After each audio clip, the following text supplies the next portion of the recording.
Ассалам алейкум, сабалар хайыр. Халқымызда айталар ки, жемаат казаны атешсіз қайнамас.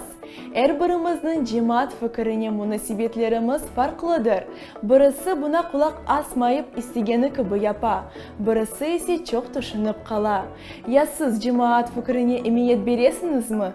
Келіңіз бұл уақытта психологымызмен лайф етейік. Здравствуйте. Здравствуйте. Что же такое общественное мнение, как оно влияет на человека и к чему оно может привести? Наше поведение, оно формируется под влиянием общественного мнения.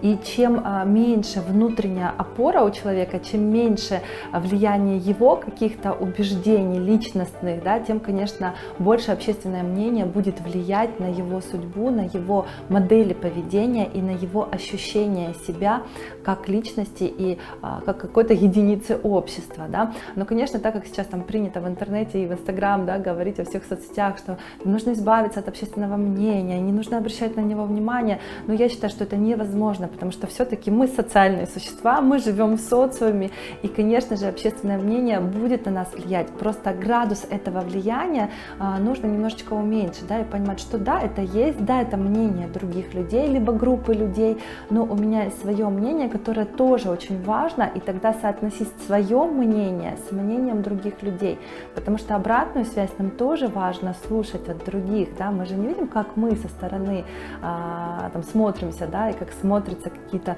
наши модели поведения, потому что здесь опять же важно опираться на себя, но при этом прислушиваться к общественному мнению, но так, чтобы оно не стопорило вас и не влияло кардинально на ваше развитие. Спасибо, Татьяна, за ваши советы. Думаю, для каждого человека важно найти в жизни середину между общественным мнением и, конечно же, своим мнением.